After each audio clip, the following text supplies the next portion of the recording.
building there, this old building. Many of you don't know what I'm talking about. Some of you do. I strolled in there when I was a young guy, age 23, 1998, and Jubilee back then wasn't much more than a dream. It was just about 40 or 50 people. You can go on, guys. It's about 40 or 50 people gathered together, and it was really this. We were living with this dream of being this New Testament community. And I remember kind of coming into the church again as 23 years old and believed in Jesus but hadn't made much of the church yet. And then coming and hearing about this community week after week, sitting in these maroon chairs with 40 or 50 others, hearing about this New Testament community, and John Lamferman, who led the church then, just was talked about how there was once a community that was so devoted to God that when God said, hey, go, they went. And if God said pull back, they pulled back. They were that devoted to God, and talked about a community that there was once a community that loved each other so radically that it tore down all kinds of social walls. It tore down racial walls and gender walls and socioeconomic walls and generational walls. And there was a community that loved each other that much, such a radical way that these walls were torn down. There was a community like that, and they gathered together. They ate meals together in each other's homes, and they did life, and they shared their struggles, and they shared their money. If there was a need amongst them, they met that need, and if there was a cause that God was leading into, they raised that money up within them. And there was a community that worked off the basis of spiritual giftedness and servant-heartedness, that they lived interdependently, and that they realized that they needed each other, that they were vital in each other's lives. And there wasn't like, hey, who needs you and who needs you, but they rallied around this fact that, hey, no, you're important and I'm important. We have this equal importance before God, and our gifts matter. And they worked together in just amazing ways, and they were togetherness. They shared one heart and one mind, and it was a community that moved out into radically loving their city and having favor with their city. In fact, they preached this message, the gospel, at the risk of their life, and even to their very lives themselves. They risked their blood. In fact, they would gather together in prayer, and they would pray, not that the Romans would stop the persecution, but God, give us the courage. Give us the courage to spill our blood, to continue this message. There was a community like that. And there's a community that was convinced in the power of the Holy Spirit. So they prayed bold prayers. God, do a miracle amongst us. Do a miracle. And they saw these miracles. Heaven paid attention to these prayers. And they saw miracles. And the Bible says that there was awe that filled the church. Not like some church, but awe. And people were added. Thousands were added. And I began to just week after week just hear about this community until I couldn't take it anymore. I remember going up to the leaders and in my stockbroker lingo to say, I'm in on this. I want in on this. I don't care what I have to do, but I want to be a part of this. If it's scrubbing toilets, I'll scrub toilets. I want to be a part of this, the local church. And I didn't really fathom what I was saying. It just was exciting for me. It was like those days were like riding a rocket, and God was showing me these new corridors of really the potential of what the church could be. Because you'd hear about this community and the way it once was, and seeing reality, and it's like, well, this isn't what we see here. But then hearing, no, this is the way the church is designed to be, and it can be that way. God still works the way he did with those early believers. And it absolutely wrecked me. It was something that I said, okay, I want to give my life to this. And there's things that I really want to do in life. I've got a hankering to do. I don't know about you. There's a list of things.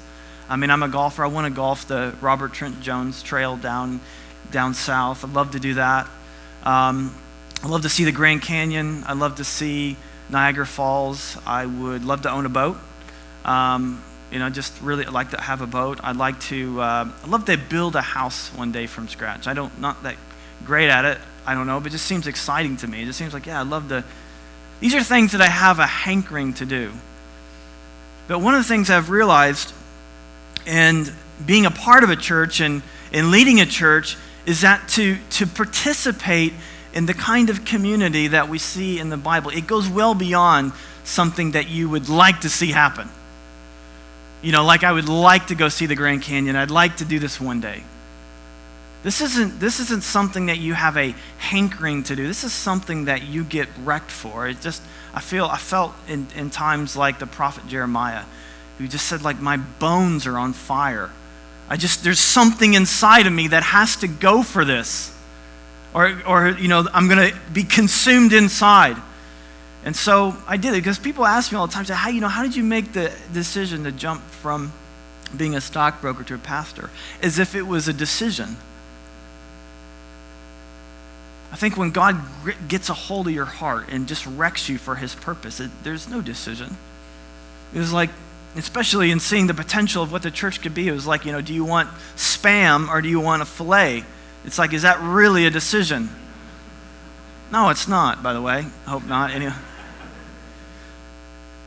if you don't know what those things are. But yeah, it's amazing. And so as we've lived out our history these past 6 years, I do think by God's grace we've experienced some of that. Some of you have fallen on hard times and you've seen the community come around you. Some of you have friends that you would never have friends. You wouldn't have a friend like that if they weren't with you in the church, because walls have been broken down. The poor are being served here. I think one of our passions as a church wasn't that we would, have this once a month, marketable ministry to the poor where we commit a few hours on a Saturday here and there and, to do a project and to kind of bounce back into our life. But we would be a church to where, the poor are among us, that we don't serve them because we have this project to do to kind of like make us feel better for drinking $4 cups of coffee, but because they're brothers and sisters. And so we wanted to say, hey, it's one of the reasons why we came down into the city and we have a location in the city, because we wanted to be more amongst the poor. And because we feel like this is God's heart, and we're seeing that kind of community, which was an integral part of the New Testament community. And we've seen people just exploding with meaning and purpose because they find their niche, they find their gift, and they're being used, and they see that, hey, this is what I was created for. God's, he had this in mind for me, and now I'm a part of this, and now I'm using what I have, and their just life is exploding with meeting, and the Holy Spirit has come and moved it powerfully in people's lives, and people are being healed, and people are being saved, and churches are being planted, and churches are being strengthened. And this, by God's grace, this kind of community is happening. And because it's wrecked us, we've wanted to go for that. And my hope for you,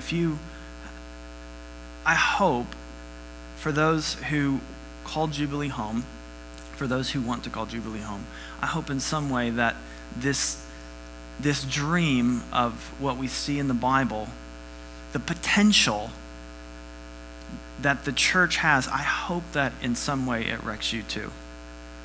And I don't want it to wreck you because of a speech that I give, or because you have this humanity thing that you just like want to bless people. I want you to see the potential of this because of what Jesus has to say, which is why we're in the text that we are in today.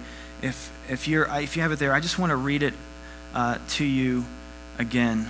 I want to read to you why it's so important that we continue to put all of our chips into the table and to go after building this local community, as well as being vigilant in building and planting new communities. This is what Jesus says. He says you, and if you just want to tell you a little bit about the context grammatically, first of all, you is plural, so it's kind of more like you all, y'all. And the emphasis here is on you.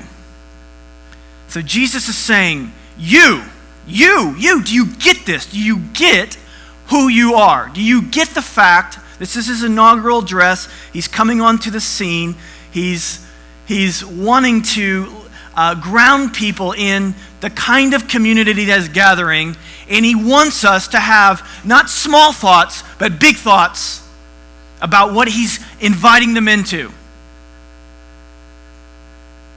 I don't picture Jesus being serene and calm, but I see him like a little bit of angst and like, man, do you get, like shaking people? coming up to them and shaking them. Don't you get who you are? Don't you understand the potential if you will be connected to me and you will gather into the kind of community that I'm gathering you into? You are no less than the salt of the earth. You are no less than the light of the world. You are a city on a hill. I was on a plane from Dallas to Seattle in 2009, and I just got this is March. I just got an iPhone, first generation iPhone, in January of that year. And I get out my iPhone, and I was sitting next to this guy. I won't call him a geek, but I mean, he looked like an extra on the Jetsons, all right? Okay, he's like everything he had, just like the watch, the belt, the whole 9 yards. And I was totally exhausted. I just got done preaching here, and I went and I had to fly to Dallas and fly to Seattle, and I was really tired. And I didn't want to talk to him, so right from the beginning, I just said, hey, I just want you to know I'm a pastor, all right? So we can have this conversation, but you know how it's going to end. It's me and you in eternity, so if you want to talk, that's where it's going, all right? So usually that works, but it didn't work. So this guy was engaged me. He said, hey, when did you, do you like your iPhone? I'm like, yeah, I like my iPhone, and it's pretty cool. He said, what do you do with it? Well, I talk on it, and I send some text, and I check the scores. It's awesome that you can check the scores anytime you want, and he's like, well, what apps do you have? I'm like, it's like, I just have the apps that they get. He's like, you didn't get any apps? I said, be honest with you, man, I don't even know how to get apps. I was like, I don't even know what you're talking about. And he's like, well, how long have you had your phone? I was like, I don't know, 2 or 3 months. And his face went from intrigue and curiosity to borderline rage. And he goes, you are using that device way beneath its potential. I'm like, sorry, man, I'll do better next time. And I think what Jesus wants to say to you this morning and all of us is that you are using your life way below its potential. Do you not know that you, engaged in the local church, are the salt of the earth and the light of the world? Do you not even understand what could happen, Jesus is saying, if you engaged in what I'm inviting you in to engage in? Do you even have a clue? And I think Jesus is saying 3 simple things here that I want to track with and then leave you with a big ask today. And I don't know what I said, but just in case. What kind of communion do they serve here? I think Jesus is saying 3 things here that I want us to get. He's saying more than this, but I want us to get 3 things. Number 1, the world is in trouble. Number 2, Jesus is the answer. And number 3, that when you connect with Jesus, you become the light and salt, the hope of the world. First thing here is that Jesus, I think he's saying that the world is in trouble. If I was a pastor 100 years ago, I may have to spend more time telling you that the world is in trouble. But we've become a culture of cynics. I mean, no one trusts anyone. We don't trust politicians. We don't trust businessmen. We don't trust pastors. We don't trust sports figures. We don't trust anyone. There's this kind of famous anonymous quote that says, "Everyone here is a crook except you and me," and I'm beginning to wonder about you. And it's just like we're just become this culture of cynics. And the reality is because the world is falling apart, and it needs salt and light. So why salt and light? What is salt and light? Well, back then, salt was used as a preservative. And so they didn't have, refrigerators. So if you had a piece of meat and you wanted to keep it, together, you'd take some salt and you'd rub it in there. And Jesus is saying, hey, you are that preservative that keeps things from falling apart. And you are the light. Light back then was nothing more than a wick and a cup of oil. And it was a lot more important then than it is now, because like now, even if we turn, off the lights, just even at nighttime, just the glow of the city, just kind of keeps, there's still a little bit of light. But if you ever been in a very dark room, we can't even do it here. I thought about doing it here, but we still have these exit lights that we, it's illegal to turn off. But so When you're in complete darkness, like have you ever been like in a cave or something like that? I mean, you literally cannot see your hand. It's totally disorientating. You don't know where to go.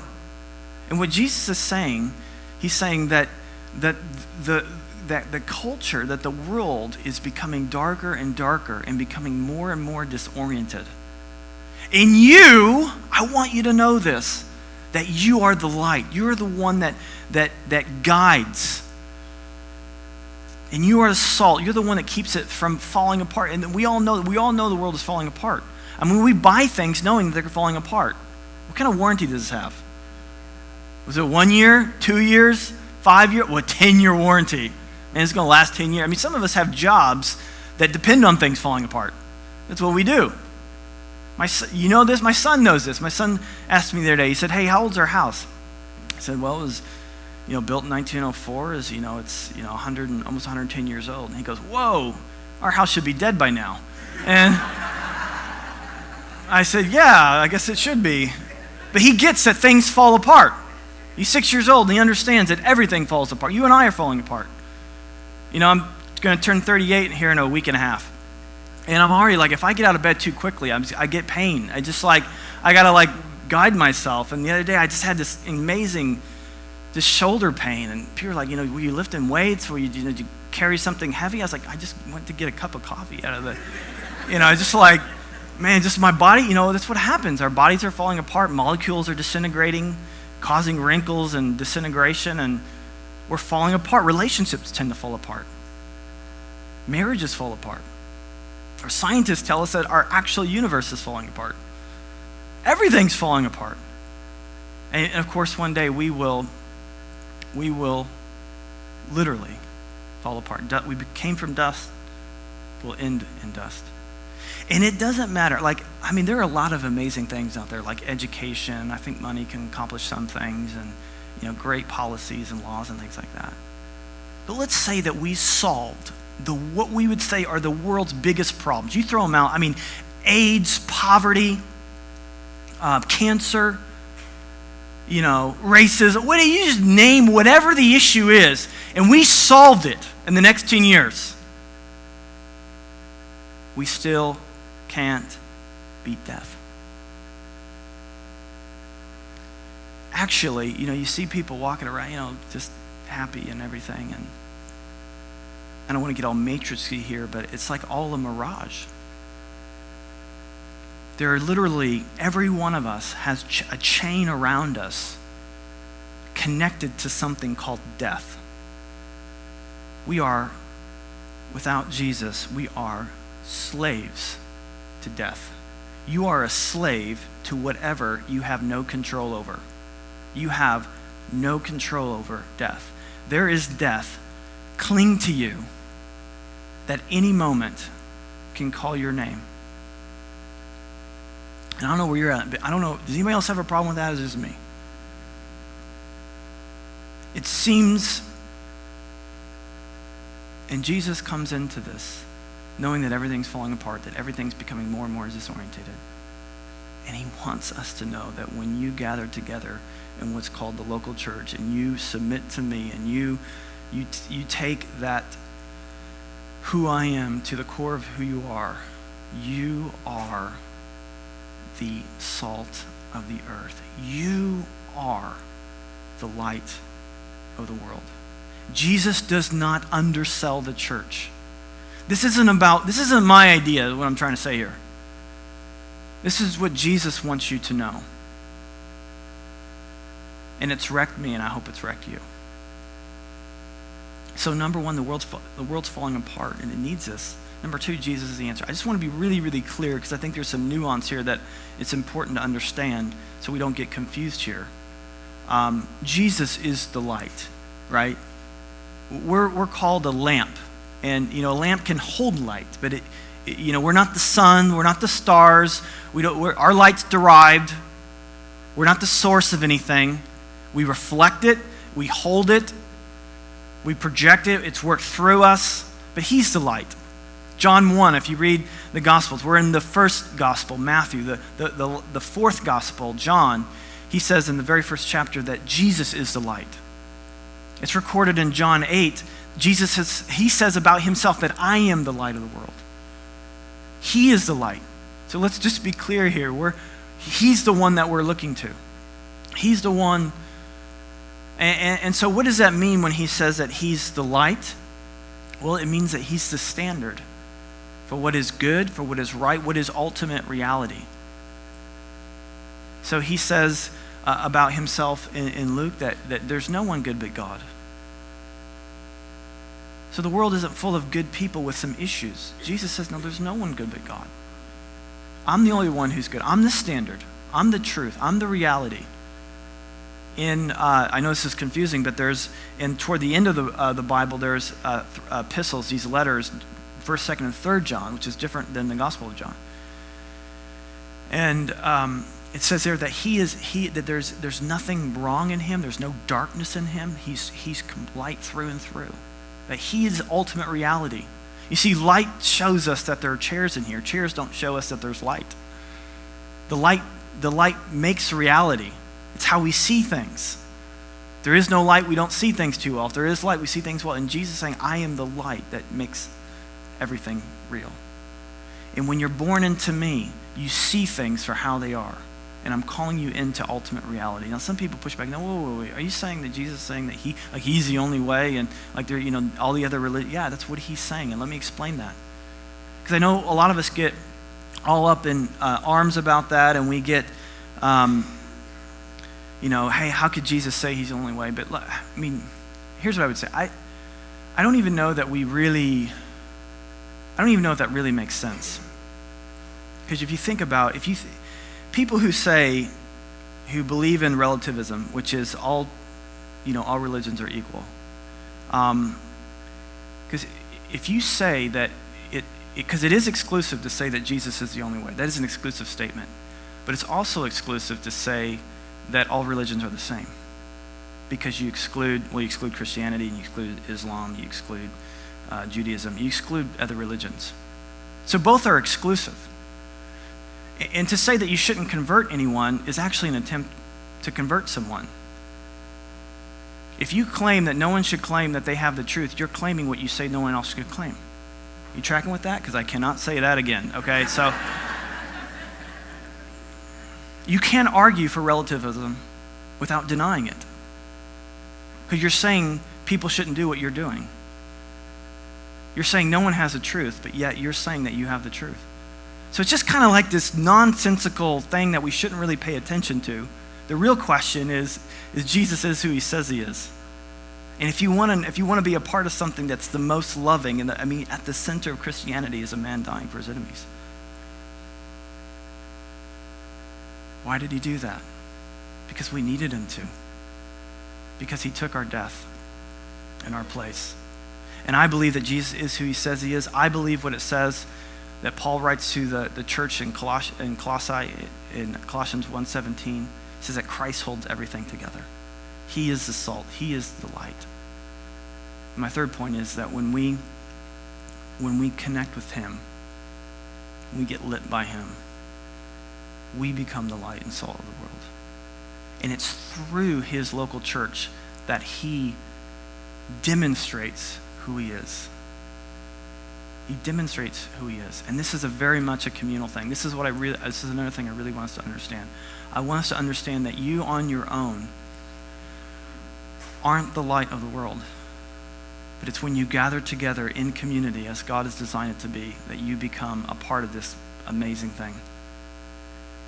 First of all, just grammatically, I already went over this. He says that you all. This is you all. This is a plural thing, he says. And he says you're a city. A city is a community of people.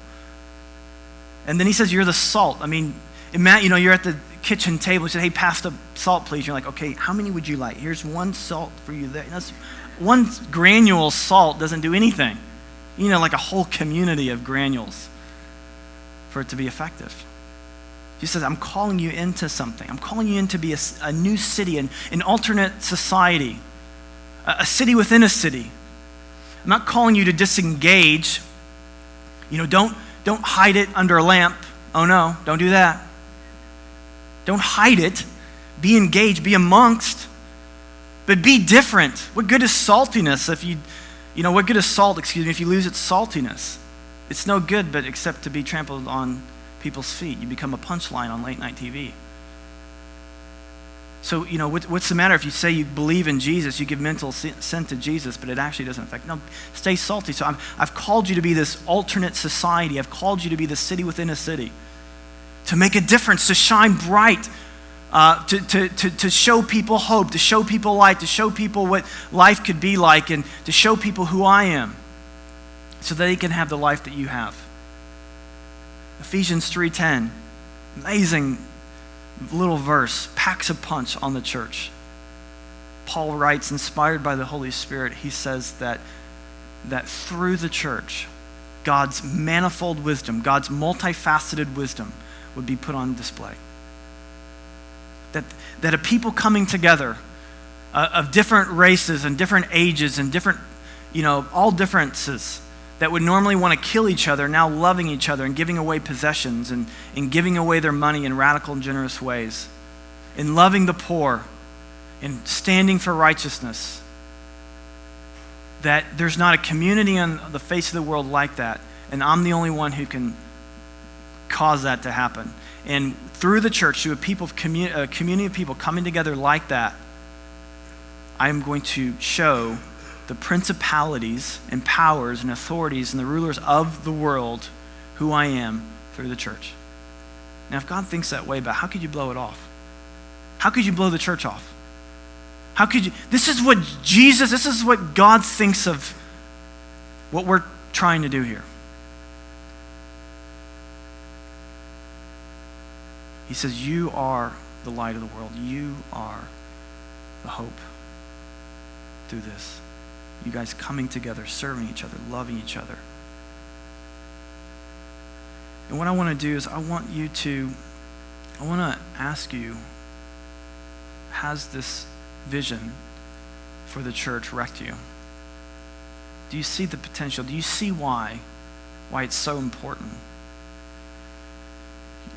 to be a part of this, to be a part of community, to be a part of serving, to be a part of giving, just to contribute in any way that you possibly can?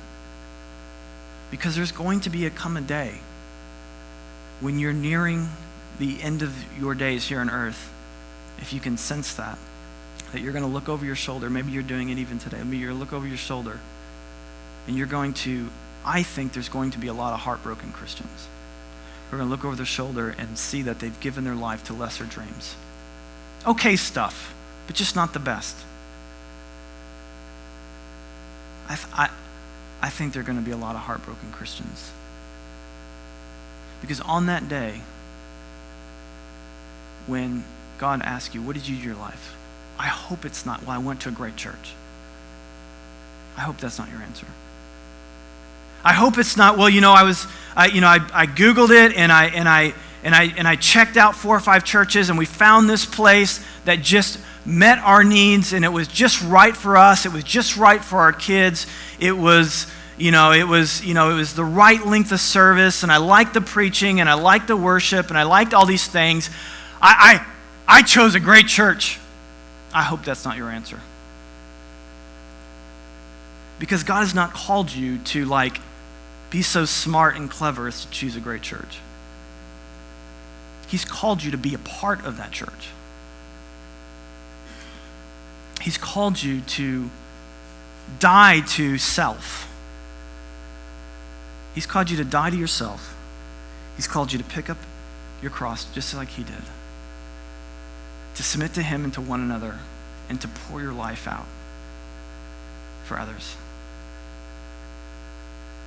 And it's something that bears fruit in this life and the life to come. And it's something that will bring inexplicable joy to your life. You can't see on this side, oh yeah, that sounds great. I'll just die to everything I've ever wanted to do. But when you line up with the life of Jesus and you go for this, just amazing things can happen. So what I want to invite you into is can you see this? Do you want in on this? Do you want to be a part of this? Do you want to give your life to this? This is the big ask part.